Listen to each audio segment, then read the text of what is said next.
Hi everyone, and welcome along to a very special episode of the Cult Pop Podcast, specifically a very special episode of film franchise Fortnights. Specifically a very special episode of Two Film, Two Franchise. Yeah, which is where we watch a different film and its sequel every fortnight. Now, you might be worried we've very strategically changed the branding there, the sort of selling pitch of the podcast, and I know that people are concerned that means we're trying to pivot to only ever doing two films again, you know, ditching anything longer than and maybe duology. Maybe we are. What are you going to do about it, people who listen? Yeah, stop listening. Stop listening. That would help, wouldn't it? Yeah, that'd hurt my that'll feelings. keep us going with the podcast. Why is I'm this AJ. a special episode, though? And I'm Richard. Because we're AJ and Richard and we're best friends. That's why it's so special. Every episode is special. Yeah. Because, Richard, this is one of the increasingly rarer episodes in the podcast's life where we, wait for it, are in the same room. In the same room. Right now. I said right. wait for it. Yes. Yeah, where are we right now, AJ? We're in my little apartment building. What's the setup looking like here? You're laid back on the couch, and I've moved my dining room table into the lounge, which, don't worry, that's about a metre.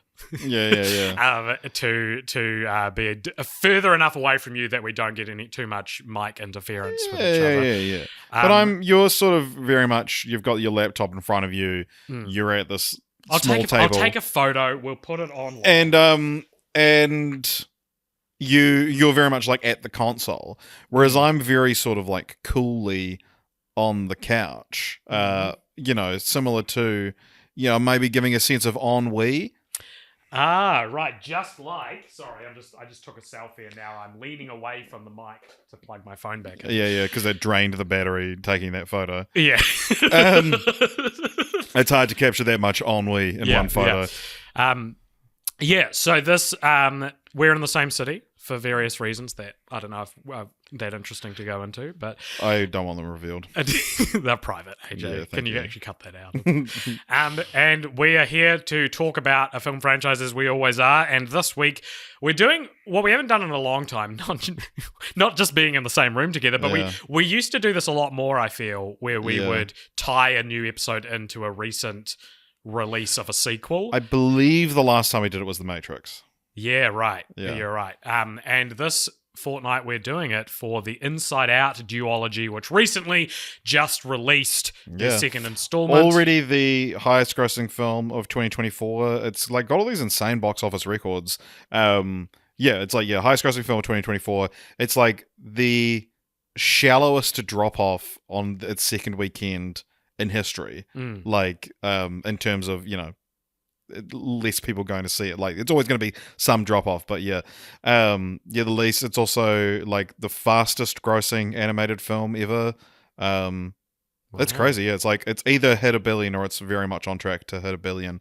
Right. Yeah, which is it's an interesting one because like Inside Out as like I think it's talking about the first one, it's a very well respected film, but it feels like it didn't make the sort of the same cultural splash of like excitement in the same way that like some other Pixar movie, like something like Toy Story 3 for example, where it was like everyone was talking about it, everyone saw it. But there are things from Inside Out, like for example the term core memory was coined in Inside Out, and the idea of you've just created a core memory for that, and like you see it on TikToks all the time and shit like that. People be like a parent doing something fun with their kid, and I was like, you've created a core memory for this kid. And that is like a key element of the first Inside Out.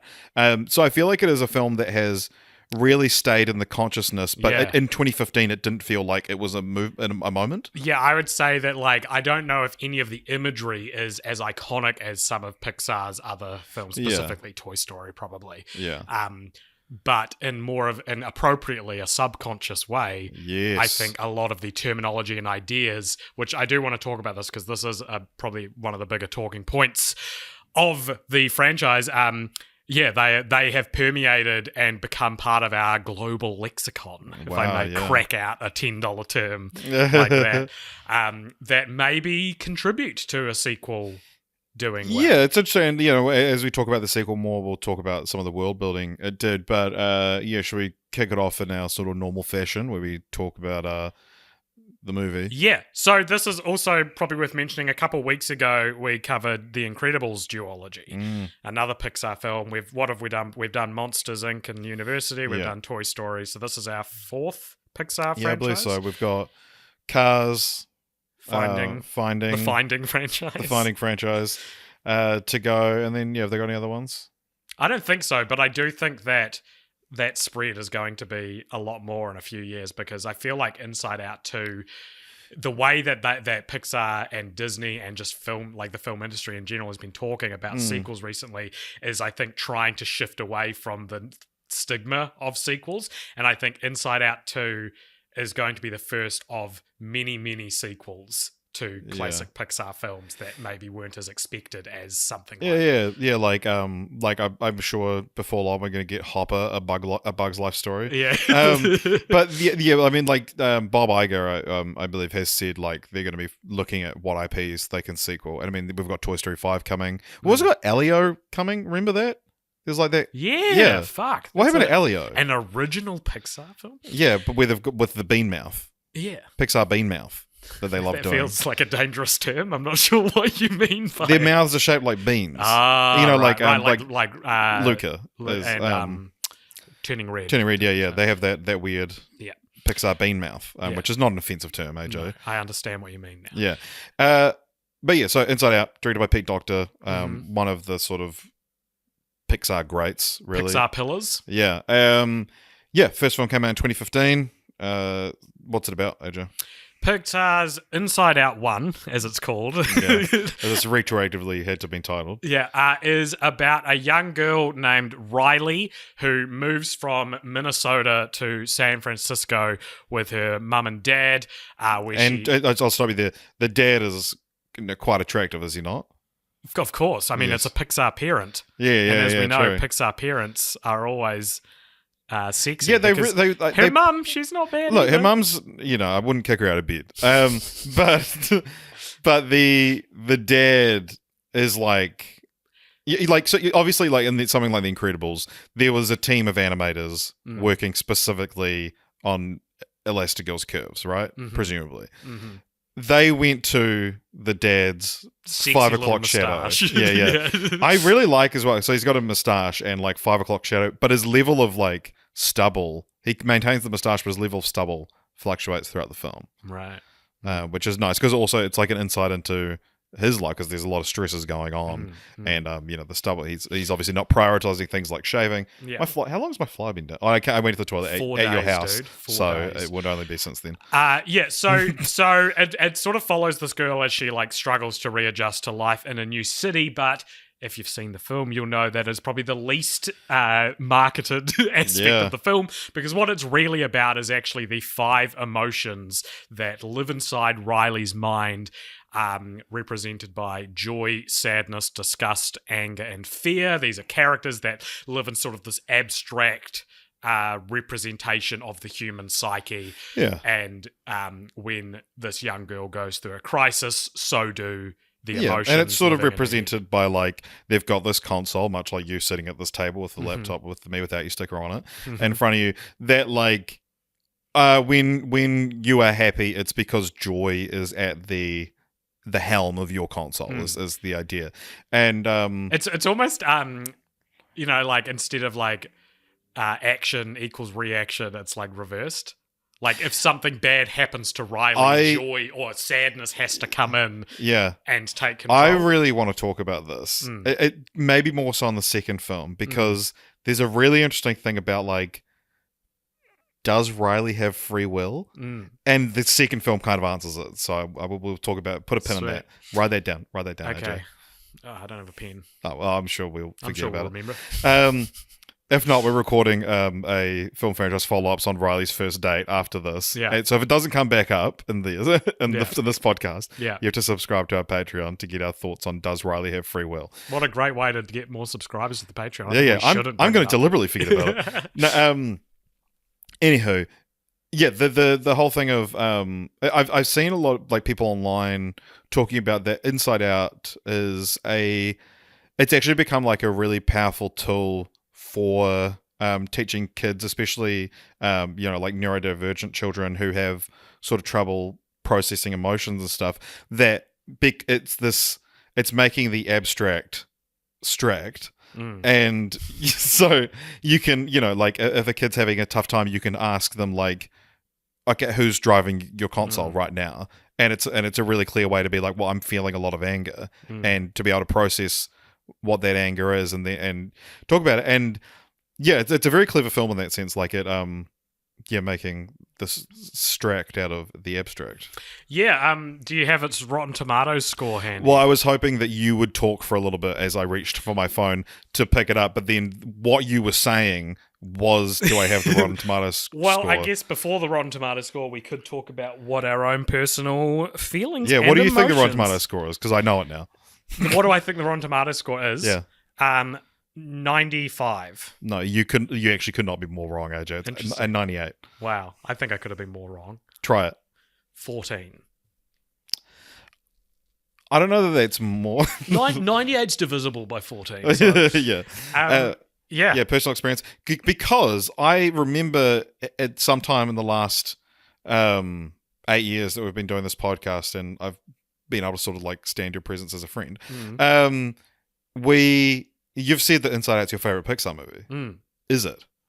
So I think so, and I think maybe a more interesting way to put this is I think it was the last Pixar film that got on the boat before the boat started to hit heavy seas. Right? Yeah, it's the. I believe 2015 had 2 Pixar films, and it was Really? it was the first one to have 2 original ones in the same year. The second one was The Good Dinosaur, which everyone kind of dunked on. Which, fair enough, it's not that great. Yeah. The photorealistic backgrounds, beautiful. The story, Yeah. So I think that this is an incredibly smart, incredibly deep, incredibly emotional movie. Holy shit! And I understand that it's maybe not the most conventional opinion to state, but I think this is everything Pixar had been working toward, everything it had been refining. Yeah. I think it culminated in Inside Out. Yeah, well, because there was like the whole meme of what if toys had feelings? What if cars had feelings? Yeah. What if feelings had feelings? Yeah, exactly. And I think not only is it a really unique concept, a concept you can see like studio producers being like, this is too much for children. Yeah. But it's embraced and not held back at all. There are some deeply, deeply complex ideas in this film. And the second one as well. So much so that when we were watching the second one, I was like, this will be fucking lost on these children. Like, all these like dumb little kids around us. I was like, they're so stupid.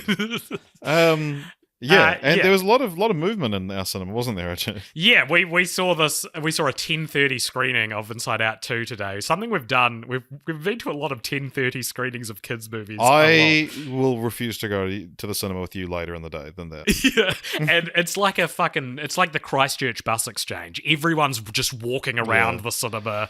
For people that don't know, the Christchurch bus exchange is quite a lot of foot traffic, it's fair to say. Not as much bus traffic as you would have hoped. But I like that about it, and I think Pixar, at least for a time, got to this point where they were like, screw the children's comprehension. We're going to make these films for adults that kids will think look nice, and that'll be good enough. That'll get us across the line. And I think that is probably true. I think that, totally. that the kids watching these films will like the pretty colors. It's got a pretty unique animation or artistic style of how it represents the emotions. Everyone sort of looks like they're made of like particles that are like being held together almost. I've always seen it as like they look like they're made of felt. Yeah. Okay. Yeah. They're like fuzzy. Yeah. They're fuzzy, but it's not here. It's like bokeh. Yeah. Like. Yeah. Well, interesting.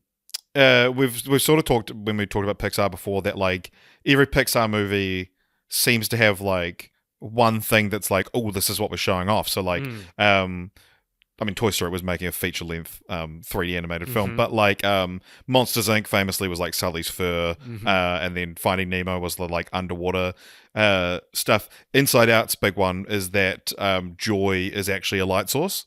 Right. Like the character of Joy is emitting light the whole time, and just having this dynamic light source that moves like that was their big challenge for that movie. I remember watching behind the scenes stuff about it. But yeah, my experience with Inside Out, I saw it in the cinema in 2015. I think I saw it maybe later into its run because it was like I had been going to skip it, or that like Pixar in 2015, and especially Pixar in 2024 now, is like no longer a sure thing. When it's like you go to, but up until then, or like up until a certain point, it was like maybe Up was the last one, I think, because then I think the next one after that was Cars 2. That like you go to see a Pixar film and it's like you are going to watch one of the best films of the year, not animated or no. It's going to be a life-changing experience. And then they just had this period of Cars 2, Brave, what else? Like Good Dinosaur, like all these films that are like they're good. I don't think Pixar actually has like a bad film. People would say Cars 2, but Cars 2 I can throw on, and Mater goes to Japan and it's funny. Like I'm not made of stone. Is there a less appealing Disney character than Mater? Yeah.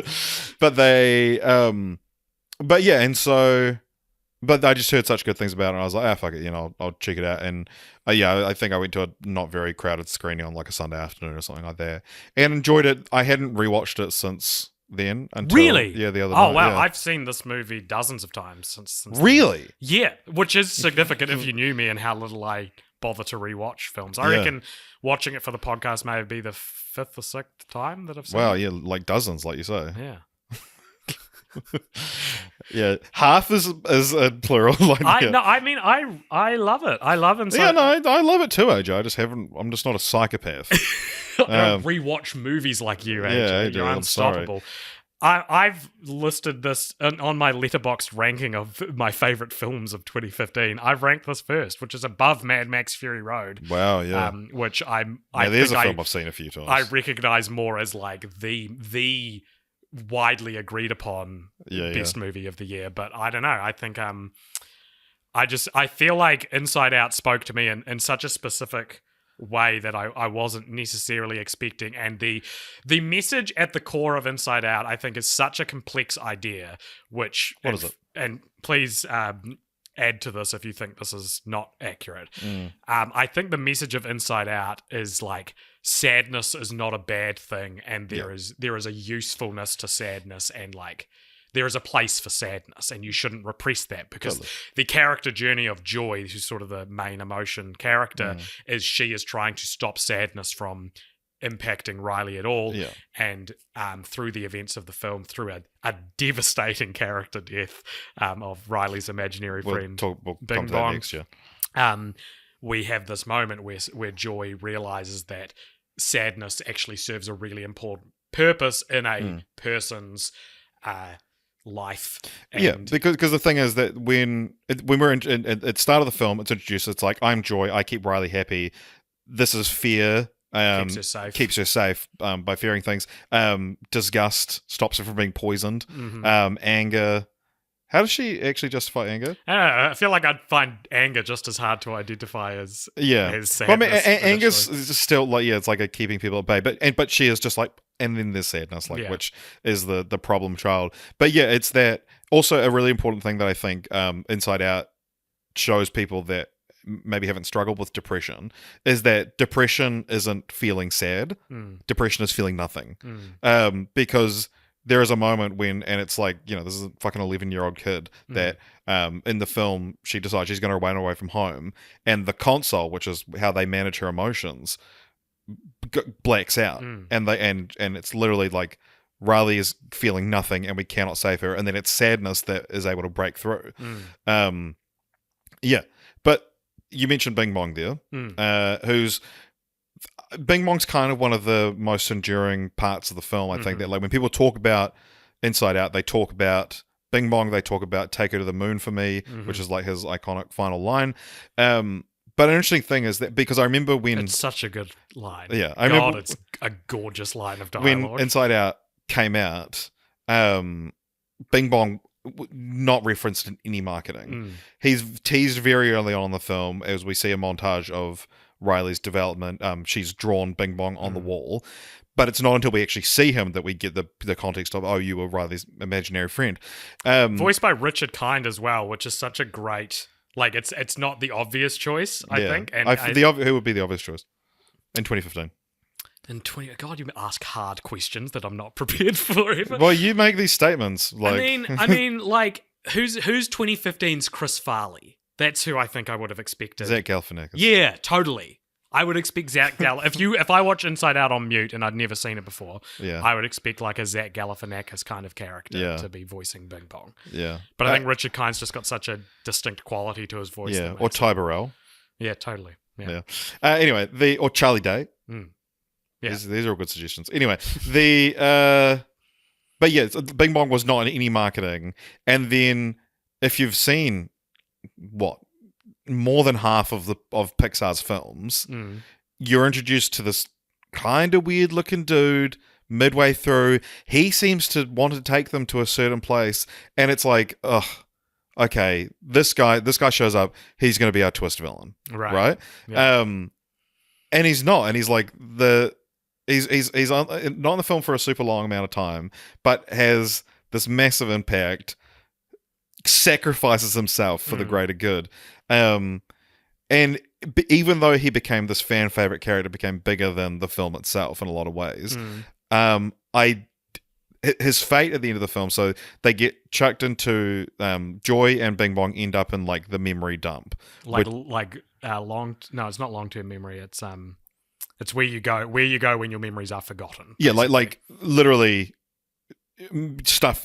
So there's long-term memory, which we see as like halls and halls of memories, and the memories are represented by these like glass orbs, which are colored with whether it's a happy memory or a sad memory or a fearful one or whatever. Yeah. But then there's the memory dump, which is like that you have people going through and sorting and being like, we don't need this phone number from 7 years ago, and it's not just, it's still somewhere in the back of your mind. It is literally erased from your mind. Under no circumstances could you recall that. That is the point of the memory dump. And Bing Bong and Joy end up in there, and they've got this rocket. They power it up together. I'm not going to go into all the details of it, but they power it up together. It's very creative and really interesting and amazing storytelling how it's conveyed. But anyway. And then Bing Bong has been weighing it down, so he drops out at the last second and fades away from existence, and his final line is, he's take her to the moon for me. For context, they wanted to go to the moon together. Anyway, but it's such a tragic passing because literally he's erased from existence. He only existed in the mind of this child, and now under zero circumstances could she ever recall him. And he is not referenced at all in Inside Out 2. Pretty brave, pretty bold. Unless there is, there might be some background reference to him or something, like surface level. But yeah, it is brave storytelling to stick to your guns of that character's fate. They're not retconning things can't come out of the memory dump or anything like that. Yeah, but it's crazy. But also, I was wondering about this because all these characters only exist inside the mind of Riley. Is Joy going to forget about Bing Bong as well? Or does she have her own other like subset of memory where she's going to be able to remember Bing Bong? I think that the film understandably does not answer the question of, so if emotions are sentient creatures, do they also have the same thing going inside their heads, and do those the ones in her head? Like, I think it's uninterested. I think these films are uninterested in answering that question. I mean, it is a classic, and it's a classic Pixar thing as well, because they introduce you to all these worlds that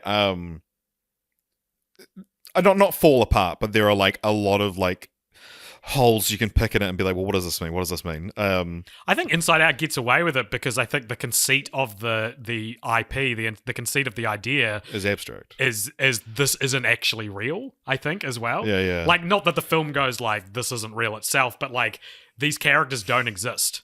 I don't think. Yeah, well, I think none of the Pixar characters exist. That's to my true. knowledge. Maybe they could all qualify for this. Then. Yeah. But like, it is embracing. Like in Cars, they're like, no, Mater exists. Yeah, Mater is real. Because I think what I'm getting at is like when we go inside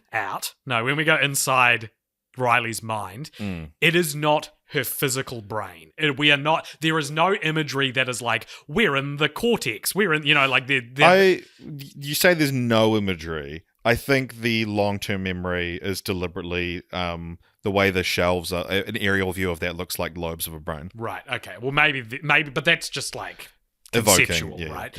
Yeah. Whereas it's not. Yeah, they're not in a physical space. They're in an abstract space that can go for eternity and have whatever rules. It's kind of genius. There's not a lot of stories and world building kind of movies, I think, where you have that freedom to just be like any rule can happen because we are making it up as we go, and that's kind of the point, Yeah. Let's talk about the characters a little bit because we've got great casting, first of all, in the film, I think. Joy, played by Amy Poehler, known for characters like, Parks and Rec, Leslie Knope, is just like an eternal optimist. Richard Lewis is a comedian who plays...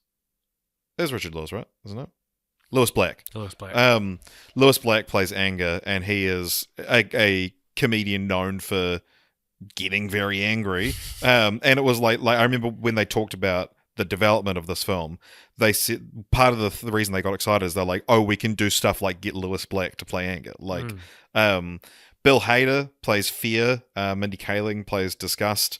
They're recast in the second one because of a pay dispute, because they wanted to offer them like 1/10 of what Amy Poehler was being paid. Which is crazy because Bill Hader does like the tiniest role for other Pixar. Yeah, he's Pixar's new John Ratzenberger. Although John Ratzenberger is in Inside Out too. He's in both of them. Yeah, no, but he hasn't been in the last couple of Pixar movies because he sided with John Lasseter. But I want to... Oh, okay. Yeah.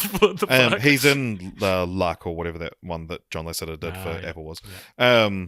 I think, like in Soul, there's a character modeled after him, but he doesn't voice anything. Right. And then he wasn't in Lightyear, I believe. Relatable. But, yeah. I also wasn't in Lightyear. Yeah, aren't we all? But yeah, Phyllis Smith as Sadness... I've never seen The Office, and literally, like I heard when she was cast, and like when people talk about Inside Out, I'd heard them say, "Oh, Phil is the character in The Office named Phyllis?" Yeah, right, okay. Because literally only today I was like, "Wait, the actor's name is Phyllis?" Every secondary character in The Office is just named one. Oh yeah, I think I knew that. Name, like Creed, as well. But so literally within the last few months, I saw a clip of Phyllis on TikTok and was like, oh my God, that's the voice of Sadness. That is the most perfect casting I've ever seen. Like, I didn't realize how perfect it was until I saw her in real life and knew how she talked. And it's like, oh my God. Like, it's one of these things where if it hadn't had happened and then I saw her, I would have been like, oh my God, this is who they should have got. Well, it's the same thing we were saying about Richard Kind as Bing Bong, because... Yeah. Like, I don't know who Lewis Black actually... I don't even know what he looks like. I've never... Yeah. I don't think I've seen him in anything. I've only seen him from the press tour of Inside Out. Yeah. And Phyllis Smith, when I watched this movie, I'd never seen The Office. Yeah. And it's this thing that's like... in another universe, we're here having this conversation, this podcast about Inside Out, where we're saying, you know who should have played Sadness? And you're Phyllis Smith. And then I'll be like, I don't know who that is. And you'll play me a clip and I'll be like, oh my God, you're right. But yeah, like... But it is also that Pixar thing that I've referenced a few times of like, Office was the biggest show on TV when they were making this. Then yeah, of course they're going to get the fucking sad sack from that. She's not actually that much of a sad sack in The Office. She's more put upon. Yeah, right. I think. But oh my God, the voice is just perfect. Can you do it? No. This is my attempt at a sadness impression. What's a sadness? That was terrifying. That was scary. That was like Phyllis Smith was in the room. But yeah, great casting, and Kyle MacLachlan is the dad, which I didn't realize until last night. I think it is so funny to cast this legend of cinema like Kyle MacLachlan in a role where most of his lines are like, "Have a great day at school, honey." It's just like, okay. What do you mean the truck's not going to be here till Thursday? Thank you, Kyle MacLachlan. I loved you in June. Yeah. Tell David Lynch we said hi. Yeah. So, Inside Out, how much more do you have to say about the first one? I want to point out that I think from memory we've talked about this on the podcast before, because I remember bring it up. I was trying to describe it, and you knew what I was saying before I could deliberately... say it. And so you didn't want me to say it Yes. for some reason, because you were like, yeah, I know, it's the best part of the movie. And I was like, yeah, so let's fucking talk about it. Okay. Which is after she runs away, and then all the stuff inside her head plays out, all the big action set pieces. And then when she goes back to her parents and they hug her and she embraces them, there's this really delicate moment where she lets out this like stuttery breath. Yeah, I know the part. It's the best part of the film. And I think that's the bit when I first watched it that like swelled the emotions up to my throat, where I was like, oh my god, from up in your head. Yeah. They went down to your throat. Yeah. Because, man, this is a difficult movie to talk about because it makes you feel stuff. And you're like, and my emotions, I'm not being clever. That's just what I'm... it's such a nuanced piece. It's such a nuanced thing to see animated, I think. Yeah. Like, I think it was a human action I recognized because I'd done it in my life, but I had never kind of consciously thought of it as like a moment that could be recreated in animation, particularly as a medium. And I think that that's such a devastating moment. And I think that what's cool about Inside Out, both films actually, is that the human story is not this grand, epic, high-stakes adventure. Yeah. It's these very small, relatable rites of passage, these coming-of-age stories that because they're so much smaller than because inside her head, they can do whatever. They can go nuts with it, right? And so... That's AJ's tummy rumbling. No, it's my dishwasher. You probably didn't even hear it on the microphone. I'm going to put a tummy rumble in. And what it does is that four little girls going to see this movie... A group of 4 little girls. What? You said 4 little girls going to see this movie. Right. Let's follow these girls. It is so hyper relatable. Yeah. More so, you can watch Toy Story and be like, I can understand the broad concepts of feeling like you're being replaced, or Toy Story. You can't. You might be able to, but I can't. The further Toy Story movies go on, they feel a lot more paternal in their metaphor. Yeah. What if Buzz was Mexican? What if Buzz was Mexican? Yeah.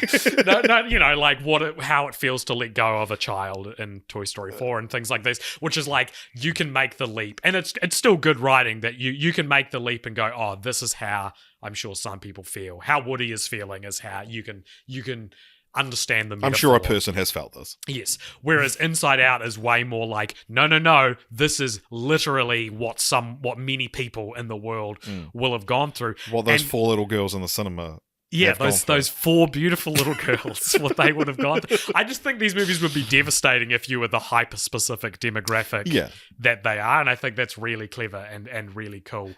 Yeah, and it's with that the film sort of came about. We haven't really talked about the production because there's more of a free-flowing conversation. Neither of us really prepared anything. But Pete Docter had a daughter. I believe he still does. But when she was hit this age of Riley's age, but just tweenhood, realized she was becoming shyer and a bit more reserved and things like that. And he was like, I wonder what's going on in her head. And that was sort of where it came from. Yeah. And there's a really great Lessons from the Screenplay video essay that's about all this. And it's real funny because it's this really beautiful video essay that made me love the film so much more than I already did. But it's real funny because in earlier drafts, the pairing was joy and fear. And then all this way through the production, they were struggling to figure out what the solution is. And then it was oh, no, the solution is joy needs sadness. And it's would that not be the first one? They're literally opposites of each other. Is that not the first one you'd come up with? Because also the climax of the film is the moment that you talked about with the best part of the film, is that creates a new core memory, which is yellow and blue. And up until now, every single memory Riley has ever had has been one of the 5 emotions.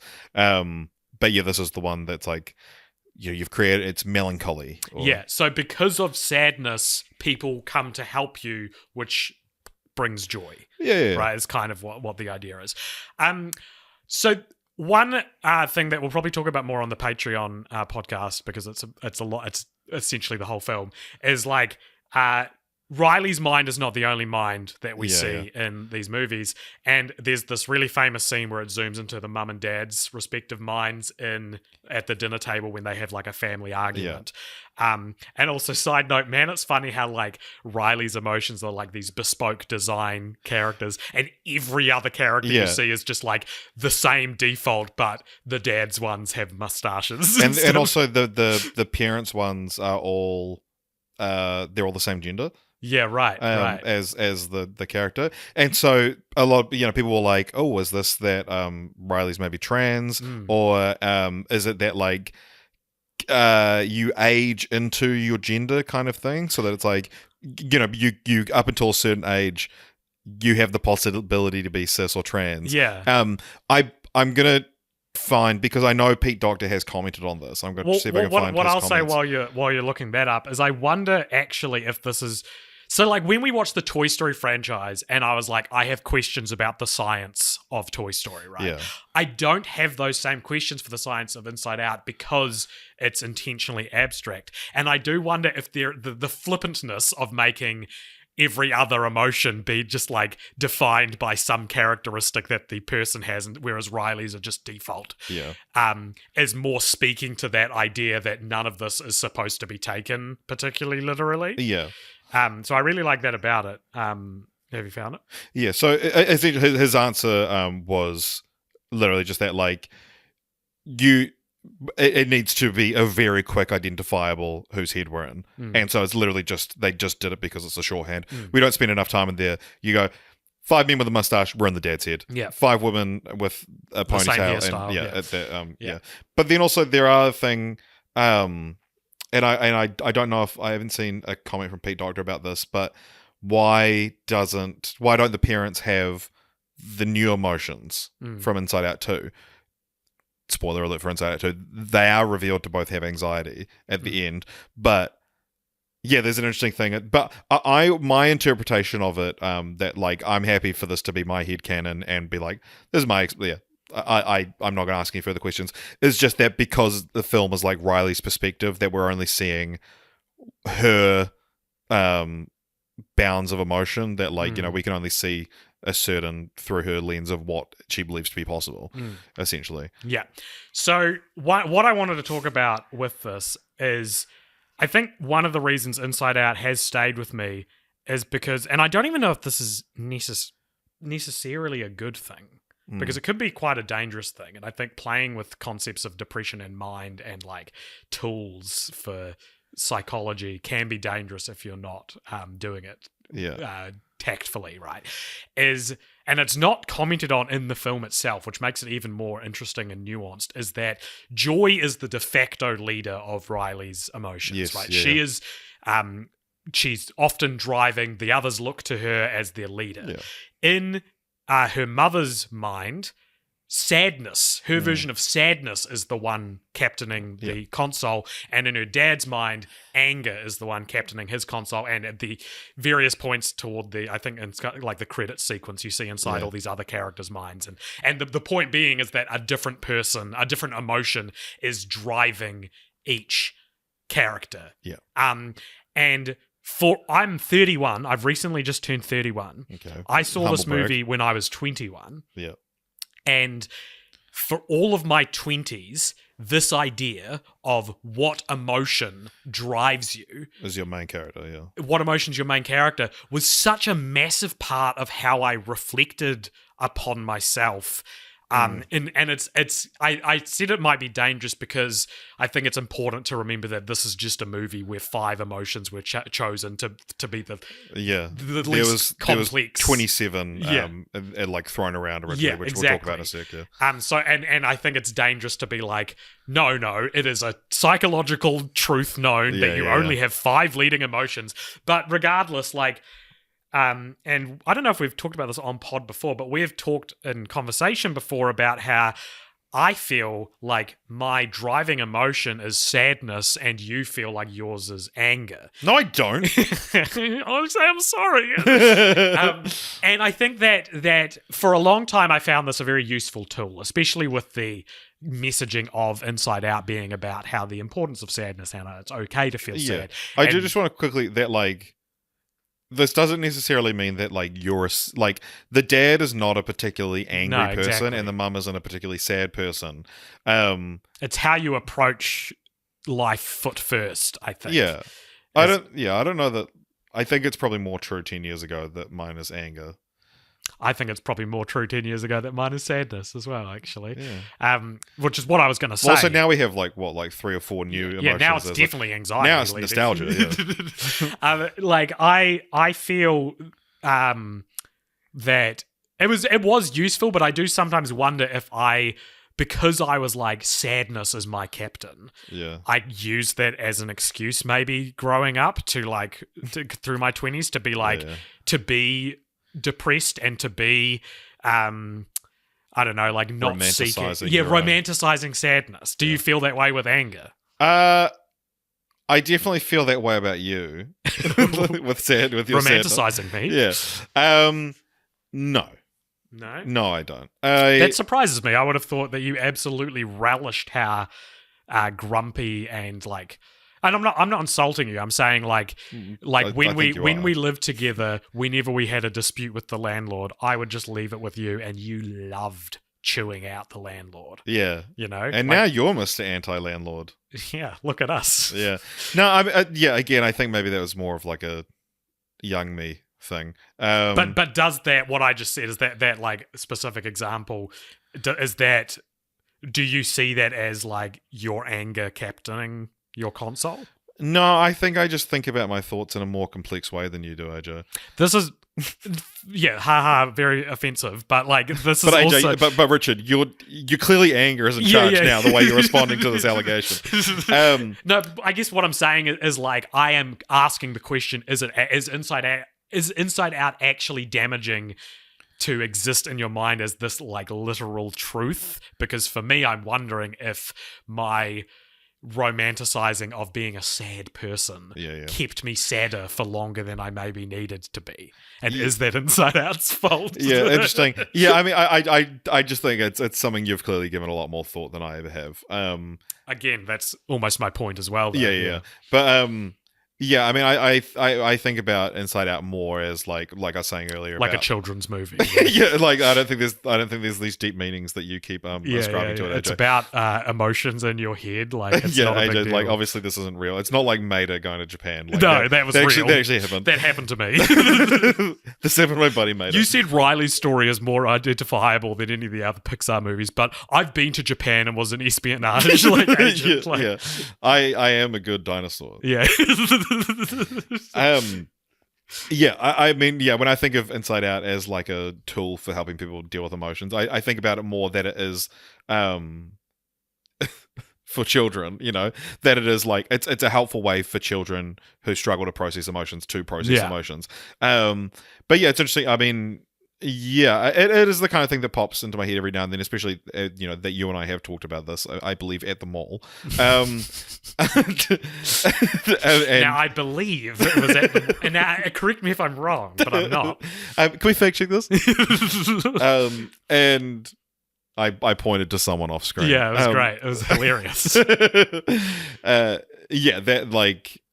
guess it's not something I think about all that often, but it is something that I have thought about, who's my primary emotion. And I think it might be that it's anger, but it's not that I consider myself a particularly angry person. But I'm quite comfortable digging my heels in and not backing down from what I believe is right, which is out of all the emotions, anger takes care of, even if it's not what you would traditionally associate with, like, he has fucking flames coming out of his head. Like, anger, I think also, because we're dumbing everything down to just these 5 emotions, that anger, I think, is also like your sense of righteousness in a way, which I think is probably more where I come from than like Rage. Yeah. Yeah, interesting. Yeah. Can we turn a light on in here, AJ? It's very dark. Oh, absolutely, dude. You did pull the curtain before, so that was kind of... Yeah, well, we were watching Riley. It's only lights half. There we go. We were watching Riley's first date. At the time, there was a lot of glare. And I was like, I want to be able to see Riley go on her first date. And I want to see this 4-minute, 50 We actually don't even see her go. Well, we see her leave for the day. We don't see the date. Hey, let's save it for the Patreon, mate. No one's going to pay for it otherwise. So, Inside Out 2, you ready to talk about this? Let's talk about Inside Out 2. I've been dying. AJ. I've been dying to Shut talk the with fuck you up about for 1 second. about Inside Out 2. We saw it this morning at 10:30 a.m. It was like the Christchurch bus exchange. Yeah. Et cetera, et cetera. Inside Out 2, again directed by Pete Docter. What do you think this one has on This Rotten wasn't Tomatoes? directed by Pete Docter. Was it not? What are you talking? We had a conversation about this in the cinema. I thought you said I didn't know Pete Docter directed it. No, I said I didn't know this wasn't directed by Pete Docter. Well, you can see my confusion. I've been thinking about that exchange all day and how you just knew it wasn't Pete Docter. And thinking, man, Richard just knows everything. Yeah. And it turns out you misheard me this whole time. Yeah, it was Kelsey Mann. Hmm. Who was a man. Is a man. Yeah. Interesting. Yeah. What a confusing name. What a genderqueer name Kelsey Mann is. Yeah, what do you think this one has on Rotten Tomatoes? I mean, I think it's doing all right. I think it may be like 85. 91. Yeah, what is Inside Out 2 about, AJ? So Riley she's 12 in the first one. Now she's 13. She turns 12 in the first. She's 11 for the bulk of it, isn't she? I don't remember. When does she turn 12 in the first one? AJ, I don't give a shit. She's 13 and she's getting ready to go to high school. Stinky. Huh? She's getting stinky. Yeah, she's getting stinky. She's grown up, and the majority of the Riley story takes place at hockey camp because she's a big hockey fan, or player as well, not just a fan. Way to downplay a woman's achievements. AJ. Yeah. That's what I'm doing. Yeah. And sort of the main crux of it is she finds out on the way to hockey camp that her two best friends, whose names I don't remember. It's like Grace and Ellie or something. Yeah. They are going to a different high school to her. And so she kind of decides that while she's at hockey camp, she should actually invest in the high schoolers who are also part of hockey camp. Grace and Bree. There we go. Because they are going to be they're at the school that she's going to, and she looks up to them. And it's sort of about her trying to become impressive enough to get picked for the hockey team. And also impress the cool kids. And so that's the external story. That's the external story. The internal story is that as she hits puberty, she has a bunch of new emotions enter the main emotion room. List them for me, AJ. I'd love to. AJ, I would love for you to list them for me. So we have Maya Hawke. Yep. As fuck, I'm feeling real Maya Hawke right now, bro. I reckon Maya Hawke is my driving emotion. As Anxiety, who's represented by orange. Did we mention the colours of the other ones? Joy is yellow, sadness is blue, fear is purple, disgust is green, and anger is red.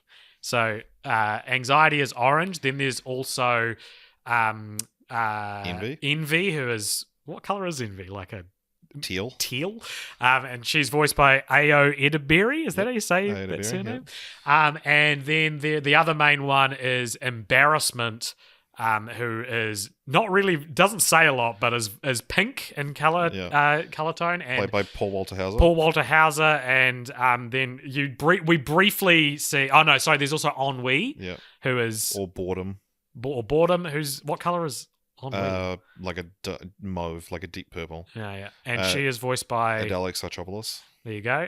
And we also briefly see Nostalgia, who's played by June Squibb. And is sort of like I'm remembering her as like a light cream kind of color. Yeah, we never see her touch the console or affect any other emotions. What color is Nostalgia to you, abstractly? Because I see it as like a fluoro purple. Interesting. You got a little bit of synesthesia going on, do you? Yeah. Well, it was odd. I felt like the way they represented nostalgia in this movie was very funny, but it is not at all how I connect with the idea of nostalgia. Yeah, because nostalgia's like beige in the film. Yeah, and, like and looks like lady. SpongeBob's grandma. Yeah, it looks like SpongeBob's grandma. Yeah. Nostalgia to me is far younger, I think. It's not like I know nostalgia is about like age, but that's not how I like feel. I feel quite warmed by nostalgic. Yeah, I feel quite nostalgic about this. And so there's a hostile takeover because Anxiety feels that the only way to get Riley what she wants is to get rid of the other Anxiety emotions. explains herself as being like, fear, you take care, you protect Riley from the immediate. I am protecting Riley from what could happen, which, that's anxiety. Yeah. And she...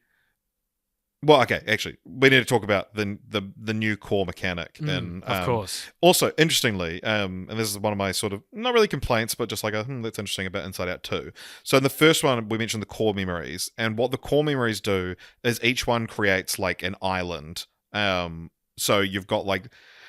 Did the core memories create the islands? Yeah. So each island is created as linked to a core memory. Right. So of course, I'm just thinking memories in general, but the core memories are a few. Yeah. The core memories there's only like 5 of. Yeah. So the key moment she had with her family is like, it creates Family Island, and then Friendship Island. There's Goofball Island. There's Hockey Island, and there's Honesty Island. And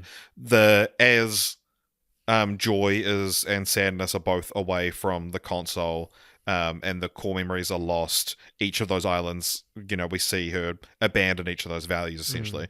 And then at the end of the film, she's got all these new core memories and all these new islands, and, and then Inside Out 1 very much feels like they didn't prep for a sequel, I feel like.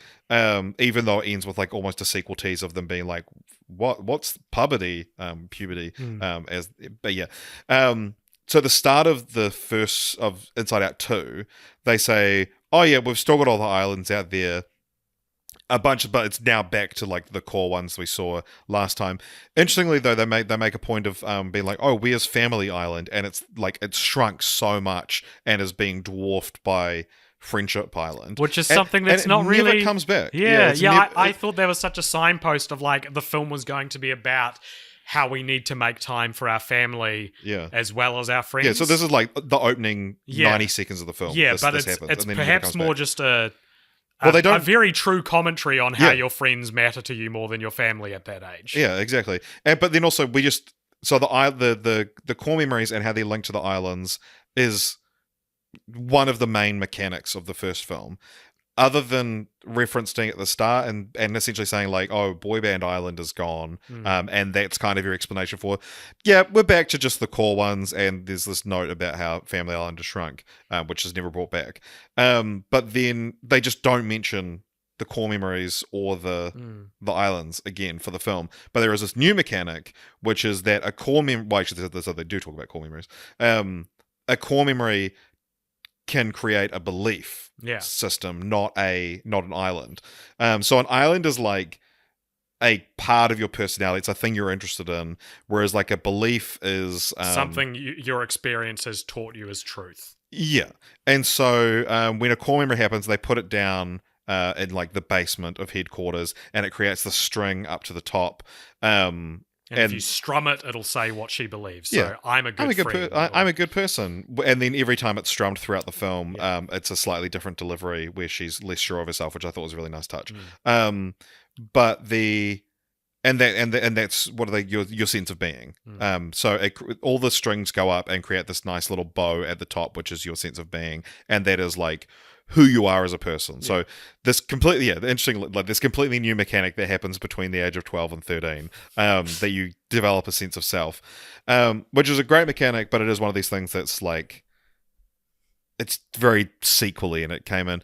But this was when I was like, because watching the first film for the second time, I was like, does Riley actually have free will? Whereas the sense of self, to me, felt like it answered that. That like, because it's shown it a couple of times, more when she hits puberty, that the the emotions, the actual characters controlling the console have less control than they did in the first film, because there is another element controlling Riley, which is like her belief system. And so, yeah, I just thought that was an interesting thing to be like, yeah. What do you think your beliefs say when you strum the threads? Like probably just like a bunch of slurs. You just roasted yourself. You're usually throwing that. You're usually trying to bait me into bigotry, but you just AJ, outed yourself. I reckon that they go between, like, you'd strum one and it'd be like the police are designed to preserve the wealthy, and then you'd strum another one and it'd be like I really like cheese. Yeah. like and those ones are right next to each other. I mean, I was thinking about this, but I don't know, because things like, I'm a good person, I'm a good friend, it's like, I feel like I don't think that stuff about myself. Well, I don't know if you think your beliefs either, though. Like, I just think a bunch of slurs usually. I guess that is true. But I mean, I think I'm a good friend, but I don't. Yeah, think you won't shut up about it. But I believe I'm a good friend. I don't necessarily think I'm a good friend. But I guess just because in the film it's represented by strumming it and hearing Riley say it, it's like, it makes it stract, if you will. Yeah, absolutely. Sorry, salutely. Absolutely. So what do you think of this as like a new mechanic? So, of the mechanic, I thought it was great. I thought it was like, I'm glad there's a new idea at the center of this. The kind of MacGuffin of the film is this, like, I don't know how to describe it. It's like the bow, the bow web, where all the threads come together and headquarters gets snapped off and replaced by anxiety, who starts creating new core beliefs. Yeah, and so instead of things like I'm a good friend, the belief is like, if I'm not good enough, no one will like me. Yeah, exactly. And so they've got to find and preserve this other thing that this original sense of self. So sense of self. And I think I related to that a lot, having like come from a background, like a religious childhood. Yeah. And to be honest, young adulthood as well. When I first saw Inside Out 1, I was still at the tail end of my religious. And for me, that made me think, because so like the word belief has a lot of weight for me specifically. Yeah, right. I think because what I believe has like fundamentally reversed as I've got older. Yeah, and so because of me, like because of you, and you're such a bad influence on me. But like. I liked it. I didn't think of it as a sequel-y thing as you described it before. I saw it as a very clever way to introduce a new idea. Yeah, I mean sequel-y just in the sense that it's like, oh, here's this new thing that we wasn't mentioned. We didn't think of until the gap between the films. Yeah, I guess, yeah, totally. But I think that for me, it's like, it made me reflect so much, and so much of these movies make me reflect on like the most similar experiences I've had. And so I liked it. I thought it was a cool and different enough from core memories. Core memories are about like what shapes you, and whereas beliefs are like the result of that shaping. Yeah. Right. And I really liked that aspect of it. And in general, I'd say like I really liked Inside Out 2. Same. I think it's an inferior sequel, but it's good. So this is becoming, people used to, the rule of thumb used to be sequels suck. Sequels are bad. Yeah. A good sequel is rare. And then when the Toy Story sequels came along, they kind of like blew up our expectations of what a sequel could be.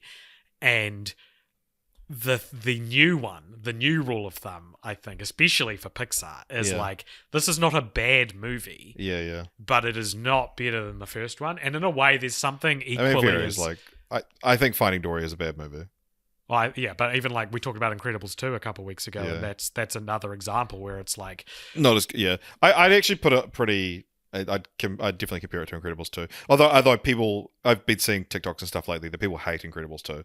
I think we kind of came off pretty harsh on Incredibles 2, a movie that I gave 4 stars when we rewatched it on Letterboxd. What I do want to declare is I think Inside Out 2 is the best non-Toy Story Pixar sequel.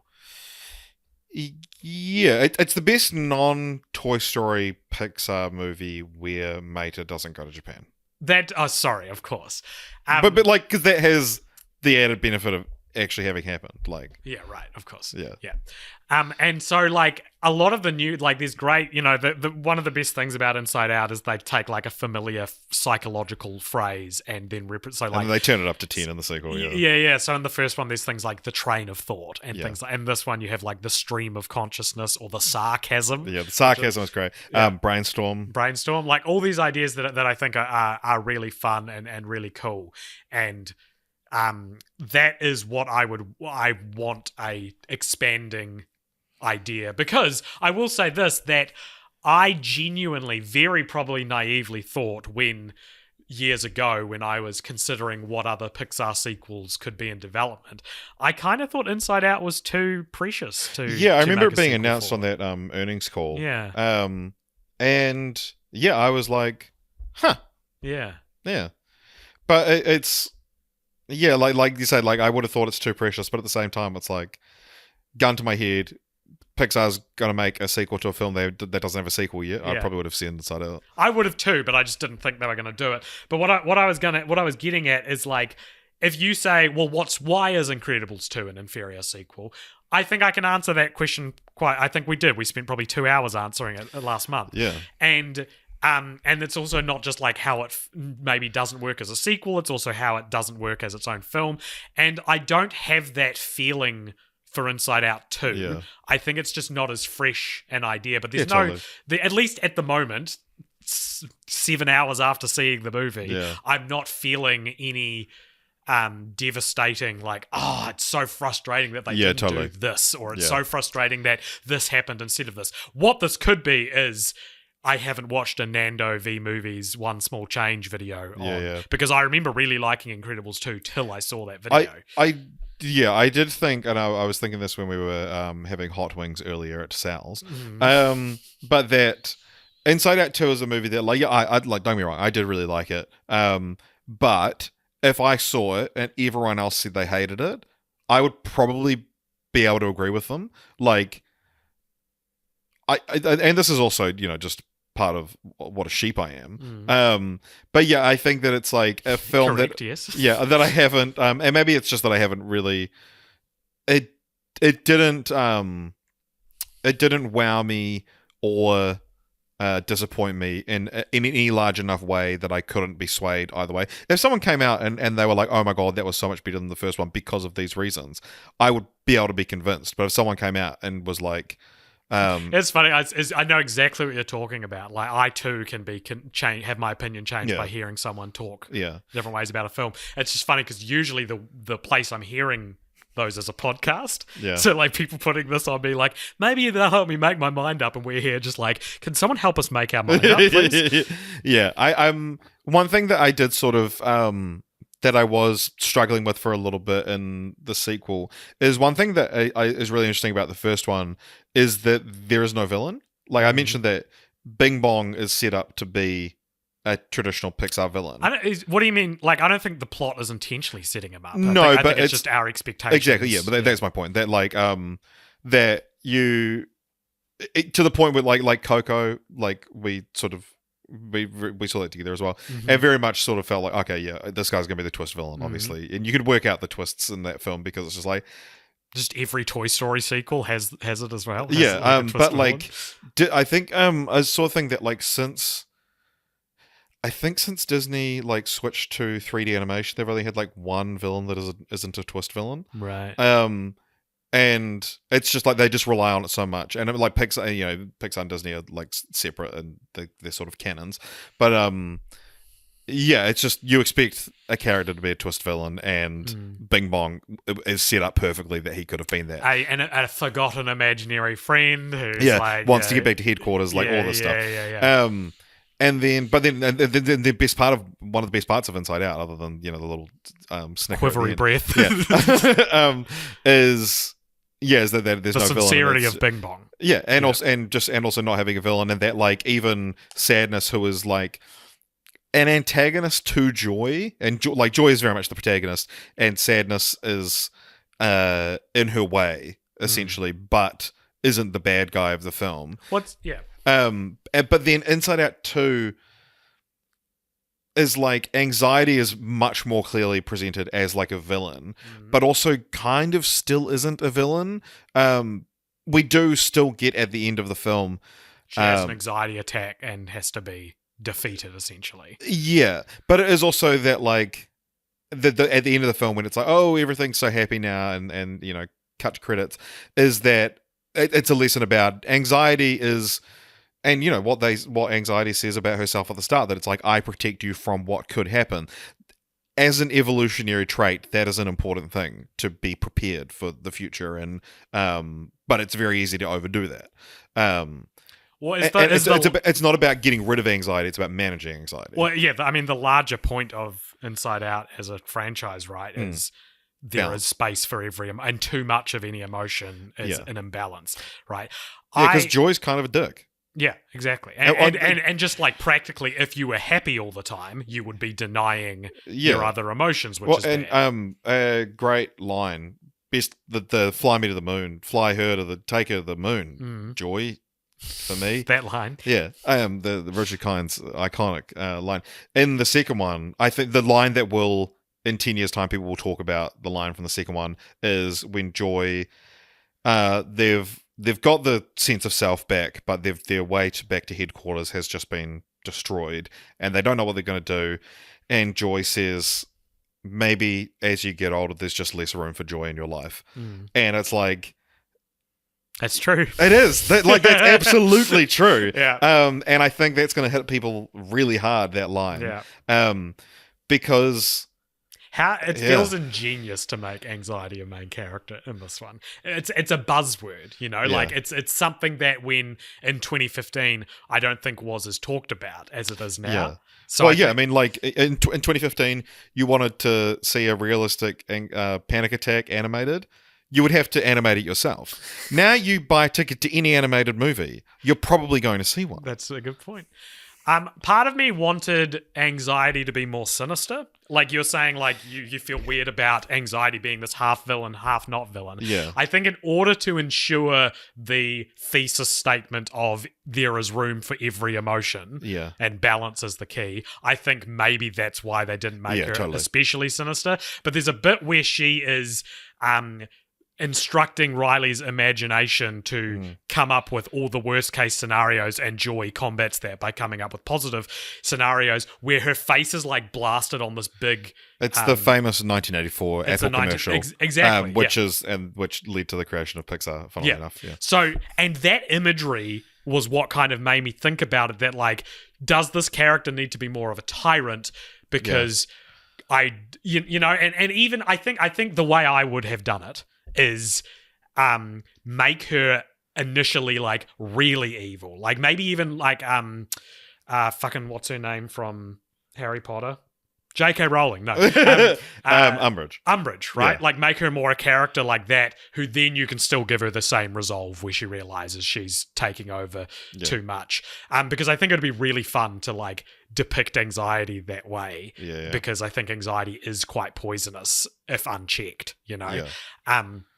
And so, that was my feeling, was the thing approaching a criticism is that I wondered if anxiety was too nice. Yeah, the whole that movie. Potentially controversial take. I don't really like the character design of anxiety. It's the only one I don't like. Right. But also just like Maya Hawke's voice is like so bubbly and like it's good casting for the character, I think. But yeah, that it's like am I meant to hate this character at this point or not? I think if it was a more Umbridge type character, the hostile takeover that happens at the end of the first act would sell a lot more as well, maybe. Yeah. But yeah, one other thing I wanted to talk about with Inside Out 2, and again, it's this is not a criticism, this is more, if I was writing this movie, here's what I would struggle with, that the movie just seems to just buzz right past. And I noticed it in Inside Out 2, but I'm sure it happens in Inside Out 1 as well, is it's hard to know what is a psychological process being creatively depicted and what is just the characters have agency and there are things that don't have a one-to-one metaphor, right? So like you have something like the stream of consciousness or the sarcasm, or one of my favorite points in Inside Out 2 is when they get put they become suppressed emotions, which I thought was a really cool idea, and they meet her secrets, which is like this preschool cartoon character she still likes and this video game character who's animated like a old school PS2 character and looks great and is so funny, probably one of the funnier like elements of the film, and also a big dark secret that again, similar to Small Family Island, feels like it's going to be a bigger part of the film. It's a post-credit scene. That becomes a post-credit scene, and then it's I mean, like the way it's depicted, I'll say it and continue the franchise. Riley should be a lesbian. Yeah, sure. Like, especially like, but one of those things where it's like she should be a lesbian. But then if she is, they kind of overdid it in this film. Well, and does depicting your sexuality as a big dark secret, is that exactly that's what I was going to say? Way to depict that, even if true for some people. Yeah, totally. That's what I was about to say. That like, just you can't really do it with the way that it's this giant shadowy figure, and it's that she burned a hole in the rug. Yeah. It ends up being the secret, but also speaking of like funniest parts of the film, there's one line that I just thought is like, after she finds out that Bree and Grace are going to a different high school, and it's like as the scene is transitioning, as the emotions react, you hear anger, Lewis Black just go, "How are we going to do this without Bree and Grace?" So good. I agree. It's so fun. And there's another part where the cartoon character has like a Dora the Explorer backpack type thing called Pouchy, and they bring him back later in the film because he can, he's a Mary Poppins bag. Kind of and thing. he's 2D animated. Yeah, and he comes, he's like, "It's me, Pouchy," and just before the next beat, you just hear anger go, "We know," and it's so exasperated. But what I was gonna say is like, so stuff like that, like saying we're suppressed emotions, feels like in the script that's written in italics. Like this is a psychological concept we've found a fun way to depict, right? Yeah. But then there's things like they're trying to figure out how to get back to headquarters, and they find some walkie-talkies and they send Sadness up this chute so she can climb back in. And I do, if I'm writing this movie, I'm going, what is this? What is this psychological Well, the tube metaphor? is the memory recall. Memory, okay, it's fine. But walkie-talkies feels like that's enough of like a saving moment. But in the film, it's just like, and what do these represent? They're just actual walkie-talkies, And there's a few other examples like that where I'm like, what is this meaning anything? Or is this just the nature of making a characters which need to have their own rules and their own universe? Need to be able to talkie while they walkie. Yeah, exactly. So interesting. I mentioned earlier on that there were 27 emotions thrown around for the first film. Some of them ended up being like ennui and embarrassment were put around. But I'm going to read out some. And AJ, I just want you to like throw out who you think should be cast. Do you know how often we do this exercise? And it's always you telling me to come up with actors, and I can never fucking think Okay, well, let's do it together. I feel like you would be better at it. Okay, let's do it together. Okay, irritation. Okay, so it's the emotion of feeling irritated, not the emotion of being irritating. Hank Azaria. Okay. Just doing Mo? Yeah. Choking on my rage here.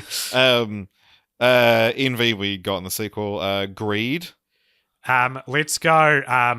Who plays Floop in Alan Cumming. Yeah, Alan Cumming. Gloom, be like a Jen Ortega or Aubrey Plaza. Yeah. Despair. Okay, Despair can be who's sadder than Phil Smith? The first thing I thought of is like the guy on the poster of Come and See, but I don't think he's like still an actor necessarily. I mean, who's in a lot of like really sad movies? Bjork. What about Carrie Mulligan? She's in some pretty sad movies. I think Bjork was... Bjork's great. Yeah. Depression.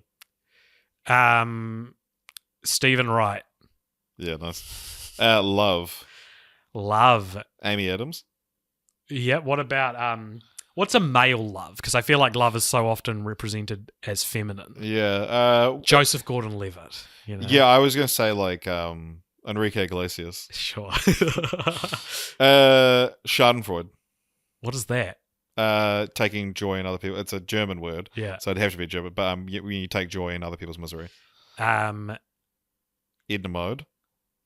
just the character Edna Mode, Yeah. or Brad Bird plays Yeah, Schadenfreude. Well, I was actually referring to your secretive partner. Oh, right. Oh, right. Okay. Yeah. No. Schadenfreude. I think there is an answer for this, and I think it's Johnny Knoxville, right?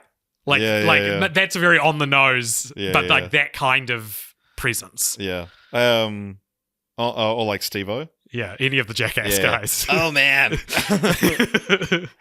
Oh man, I gotta take over this console. Ennui obviously ended up in the sequel. Shame. Who plays the Shame Wizard in Big Mouth? I mean, Lupin. David Thewlis. I feel like Big Mouth is a very natural companion piece to Totally, Inside with the Out. hormone monsters and Yeah, stuff. yeah. But yeah, David Thewlis. It's great. Embarrassment. And hope. Okay, I feel like hope could be deceptively strong, right? Because I feel like there's a very cynical way to be about hope. But what if you get someone like John Hamm or like Billy Bob Thornton, someone you don't typically associate? John Bernthal. Totally, like someone who is confident more than they are hopeful. Yeah, because I think a character represented by or as hope, the manifestation of hope, is sure of themselves. Yeah, you know. There was also, and then it was whittled down, and they ended up with anger, fear, sadness, disgust, contempt, surprise, and happiness. They took out surprise because it's similar to fear, and then also removed contempt, and then changed happiness to optimism, and then changed that to joy. But yeah, who would you cast as I reckon they changed it from happiness because the word penis is hidden in the word happiness, and the joy, the amount of times that joy is spoken aloud in the dialogue. Well, and joy is just a name as well. Exactly. But yeah, who would you cast as contempt and surprise? Contempt, let's go. What's the chick from Broad City? Oh, the curly haired one. That's the same voice as Princess Bean in Disenchantment? No, that's the other one. That's Okay. Alana Glazer. Let me look it up. Nikki Glazer. No. Get her in it. Okay, Broad City. So Abby Jacobson plays yeah. Bean. Yeah. Alana Glazer plays contempt in our. Yeah, well, because I think, or at least like some a comedic female voice that is like risen, like is like, you know, like represents the I don't know, what am I trying to say, like a feminist kind of, like a new age feminist kind of voice. I think is what I'm saying. And surprise, I'm going to throw this out there. And so we're casting 2015, right? Okay. Jacob Tremblay as surprise. Why is that? Just like a little kid that's just surprised by everything. Yeah, right. Nice. Yeah. Nice. I think we did it. So that wasn't our continue the franchise. Do you have anything else you want to say about Inside Out 2? No. We came back to the thing we said we were going to come back to, so you don't have to listen to the Patreon, but I would still recommend it. Because I think in the Patreon episode, I think we're going to talk a little bit more about our emotions, AJ. And who maybe would voice our emotions. That'll be fun. Okay. It's probably just us. Yeah. But yeah, we continue the franchise. We do have to come up with our own continuation of the franchise. Well, what is the state the projection of Inside Out as a franchise? You I was helping you segue into it. You said and I was like, he needs help. He needs me to come in with the clutch. Yeah. So no plans as of yet for Inside Out 3, but as I mentioned, Bob Iger has said, we're going to be looking at Pixar sequels. It's also making fucking bank. Yeah, exactly. There is next year, though, Dream Productions is a spin-off TV series that is coming. Based on the dream. So in the first one, the dream aspect of the mind is represented by sort of like a pseudo Hollywood kind of thing. And then there's like a reality perception filter that you put on it. Yeah, a lot of potential for fun there. Also, I like that it's the type of spin-off I'm okay with, because I don't think it'll dilute the brand, because it's going to be about different characters entirely. Yeah, if we're not Yeah, like I'm really interested by Riley as a character because I am too. I think Riley's a great character. Yeah, on top of everything else, and because like in the second one, she's kind of a fuckwit for most of it. What's so be the way of being 13, Richard. Yeah, exactly.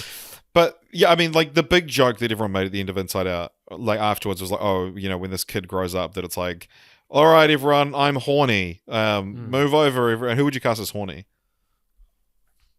Probably myself. I mean, you asked me this coming out of the cinema, and my knee jerk response was Eric Andre. Yeah. But like maybe there's like, what about like in Australia? I think of Australian comedians as particularly. Oh yeah, Chris Hemsworth. No, he's not a comedian. I'm talking like Yeah, but he's like the Stephen Yeun of Australians. Yeah, okay. Yeah, Chris Hemsworth is horny. The horniest image I can think of. I mean, what about the Tim Robinson? Yeah, man. Or Tim Robinson should play something. Should be in a Pixar movie, right? Yeah. The guys from Challengers. I feel like that's a particularly horny movie. Yeah, I don't know. But in terms of continuing the franchise, I do hit a wall trying to come up with something. Because it's like the obvious thing is what about when Riley starts to get at an age where she's exploring her sexuality? And like a lot of the memes and like robot chicken sketches that come out of this, there is a perverse nature to it where it's like seeing a girl be horny, you know? But I'm genuinely interested in a philosophical level at seeing that. I am too. I'm okay saying that. I think that... But it's also like because we've seen her at 11 and we've seen her at 13, and also it's a children's movie, it feels like, I mean, you could do romance. You wouldn't do horny. You can't call it horny. What would you call it? I'd call it love, or I'd call it infatuation. Yeah. But I think you can still tastefully depict the act of becoming a more sexually interested person. Yeah. What do you reckon an orgasm looks like at headquarters? Everything shakes and goes pink. Yeah. But what I kind of was thinking while watching Inside Out 2 is like you're still saying like, in a couple of years what's Riley like. But I think those Robot Chicken style spoofs that you mentioned, or like the Family Guy one where they're all the emotions, and then Peter's like, I'm poo. He's what? He's poo. He's poo. Yeah, he's brown and he's poo. I've not seen that's the whole this. joke. It sounds hilarious. But what I haven't seen a lot of Inside Out parodies, but I have seen a lot of Toy Story parodies that like, what did the toys do when Andy discovered jacking off, right? Yeah. And as I was like watching Inside Out 2 and thinking about where this franchise could go, what happens when Riley discovers jacking off? I was realizing that like this is basically Toy Story in a different form, right? Like both are about a child at the center and a surrounding abstract concept that's not usually living, but in this case are thinking, moving beings, and how they treat their central human, right? And I think there are quite a lot of comparisons between Andy and Riley that you could make. So you're thinking maybe they end up together? Maybe. But what I'm more getting like interested in here is like the lengths that Toy Story has gone to over the past 20 years, right? And we're thinking Inside Out 3 coming out in 2027, right? Yeah. But what about an Inside Out sequel coming out in 2044? Yeah. Right? Like what does if like Toy Story 4 is about how sometimes your kids get to a point, empty nest syndrome. What does Riley's emotions look like when they're our age? This is where I went to ultimately, is what happens when Riley dies. And that's my continue the franchise, Richard, is the death of Riley. What happens to a world as depicted inside the mind of Riley and Inside Out? What happens to that world when it faces a literal apocalypse? What does brain disease look like in what is antidepressants or anti-anxiety meds? Because like if she starts feeling depressed, she takes anti-depressants. These So the SWAT team comes in, beats the fuck out of Sadness. But here's what would happen in the film: is Joy would be like, "You finally get rid of this bitch," and then they would start beating Joy as well, because that's what antidepressants do. And yeah, I think everyone would learn a powerful lesson from that. Because the thing is that antidepressants are like hostile takeovers, hostile forces. The thing is, right, is that I can understand from a creative standpoint being like, there is like, you're never more emotionally unstable than when you're a teenager, right? So that is maybe, I don't know if that's necessarily true, but like I can understand that fuck, I'll kill that. Okay. Present company notwithstanding, right. is what I'm just trying to say. I thought you were going to be like, not the president, though. I mean, he's lost his fucking mind. Oh, yeah, not the president. He's a very inside smart Biden's mind, the emotions yeah. just being like, I said that we went down last summer to like just nonsensical stories. Yeah, and they're just facing the wrong way. Yeah. So, like, I can understand creatively, and because technically these are children's movies, needing to stick to this very specific time. Yeah. And I don't know how you do it, but I just feel like the most interesting way to take this franchise is to follow Riley to her death across various sequels. But it feels like you have to really skip the nitty-gritty of puberty in a way. I mean, that's what you got Big Mouth for, right? But the other thing that I was thinking about is like, okay, so Inside Out 2, which like when it was announced, we were like, oh fuck, and then it was sort of like the first sort of teasers we got of it were like, she's getting new emotions, and that's the big thing. But like, do you add more? Because I was thinking about that, like, you kind of, because the characters by their very definition are one-dimensional, you can get away with having 5 in the first one and being like, yeah, you understand all of these characters immediately, and then now we're up to like, what, 9, 10 if you include nostalgia. Is that right? Yeah.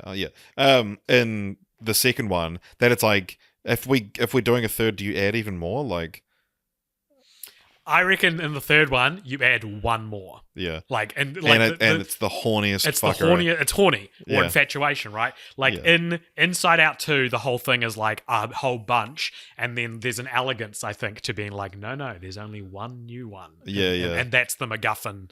Perhaps it's this treated the same way core memories and belief bow system is treated in the first two, is that it's this like this new emotion of infatuation. Well, and I think it's like, to use like a male sort of idea that, like, especially when you're 13 to 18, that it's like the shit that you are willing to do for horny is like, can overpower every other emotion so easily. And like, I think, like women get horny too. It's the name of like the second episode of Big Mouth.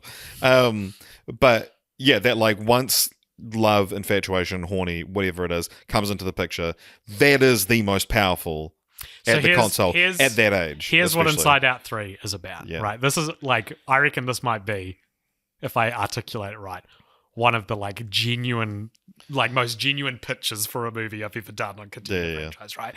A new emotion shows up and no one knows what their name is. They are this chaotic force, and the Riley story is that she's like met someone, right, that she's interested in. This emotion causes her to do crazy things, to, you know, like it gets out of control. And then through the events of the film, whatever they may be, they learn to understand this unnamed emotion. And when the love story in Riley's life reaches like closure, the emotions from her lover's head see through the eyes, they see the other emotions. Like Fleabag season 2. Totally, yeah. So like it's the first time in the canon of Inside Out that we've seen one character's emotions recognize the emotions in another person's head, and they bond. And what it turns out is like perhaps this new emotion has been this alienating thing that no one knows how. Like it makes everyone hate each other as well, right? Like everyone's going crazy. But what it actually ends up being is this new emotion is love. But love needs the love from another person's head to reach harmony, because love is loving someone in spite of their craziness and loving all of someone, right? So it's the statement on how you can, how when you take someone, you take them for all they are, you know? Yeah. What if love this is represented by a disc? I know you're looking at me like I'm gonna like ruin your pitch and with something stupid. I'm not. I'm interested. But the thing is that love and hate are actually two sides of the same coin. Yeah, and that's what it is. What is hate? I think it doesn't need to be a disc. I think it'd still be a coin, a character though that also has hatred like on the other side of them or something like that. Hatred is an interesting idea, but maybe too fucking dark again. Yeah. No, and then still have the message at the end of the film be like, sometimes you need hatred. Sometimes you need hatred. Well, no. Okay, is it actually a more mature response then to be like, hatred is not an emotion. Hatred is like a sickness, right? Like hatred and unforgiveness is a wildfire. Yeah. Inside your mind. Yeah, it's like interesting. Yeah, what like Riley's bad emotions. Maybe that's what we need to see. Yeah. This is fun. It is. How long have we been recording? I'm normally staring at. I have no frame of reference. Take a guess. It'd be approaching 2 hours. Not quite. Okay. We're at 129. Oh, really? Which is like, you're so good at guessing Rotten Tomato scores. I'm like, he's going to guess like 128. Like, he's going to get it so close. Yeah, wow. No, I didn't.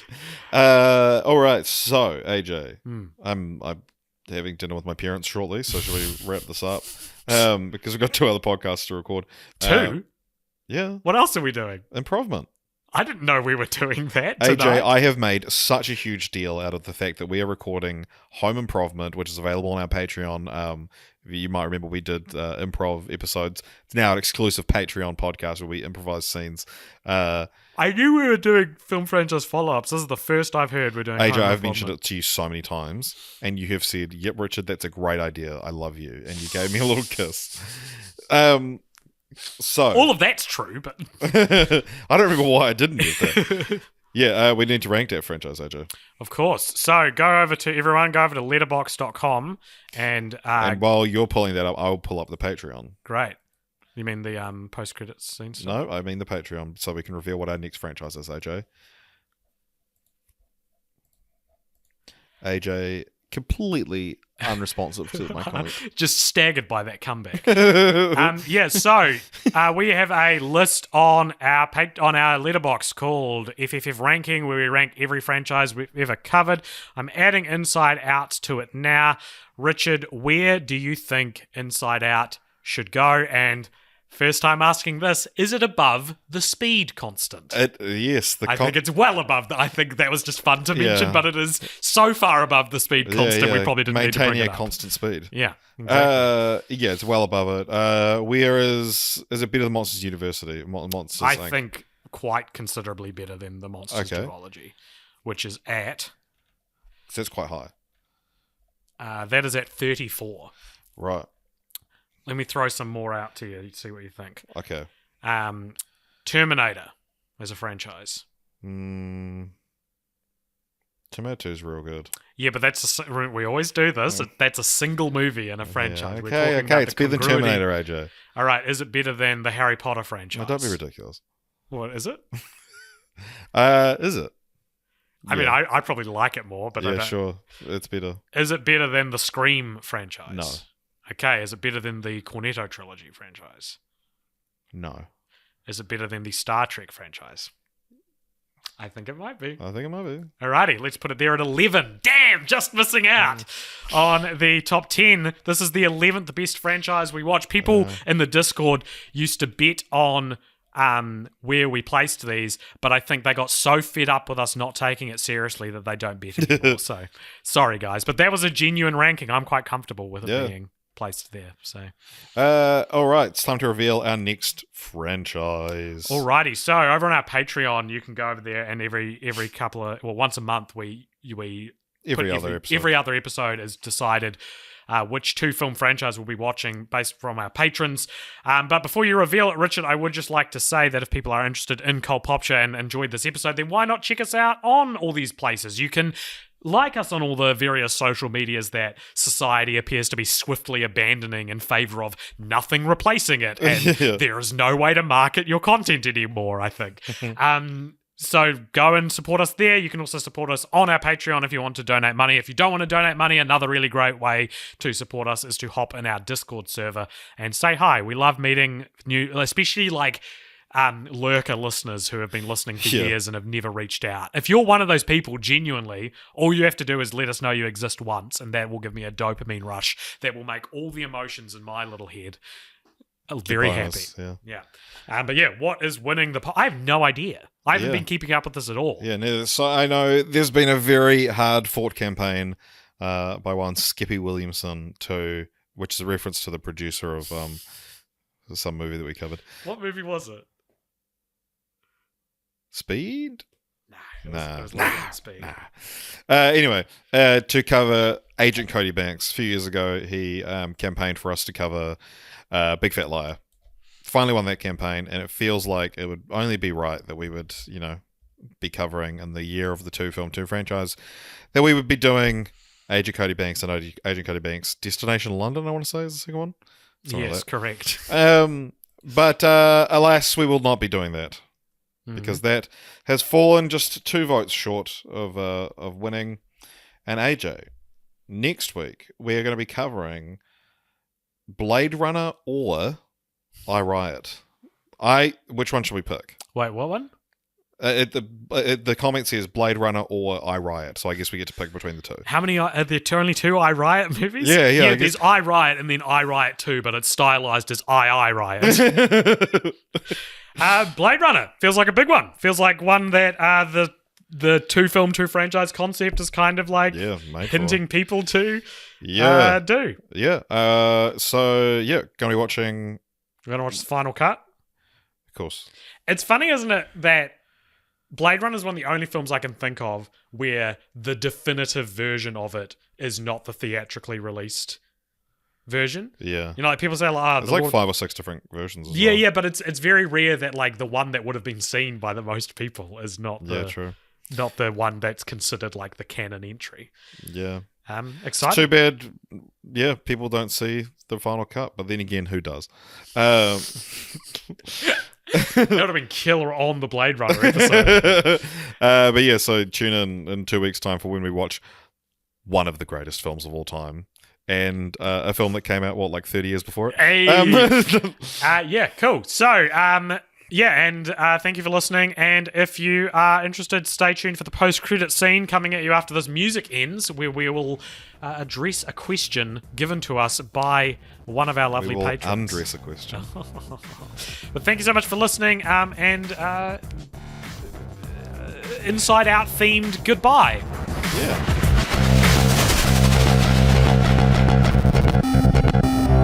All right, welcome along to the post-credit scene. There's a segment at the end of each episode where if you donate $5 or more over at patreon.com/ColePopture, you get to give us something to talk about, and that's the post-credit scene. Richard, can you tell me what it is? All right, well, we're going to keep going with Jeremy Gascoigne, who suggested Blade Runner. Mm-hmm. He also sent in this. Mm-hmm. As heavily bearded men, did you make a conscious decision to grow them, or more of an accident of fate? Well, it's funny you should ask, Jeremy, because I have recently shaved down to a moustache, though even funnier, I grow beards so fast that I basically have a beard again now. Mine's just good old-fashioned self-hatred. An excuse to cover half of my face, I will take it. I think there's 2 ways to look at it. If I'm being honest with myself, it's the latter. It's the I am lazy, so I have a beard.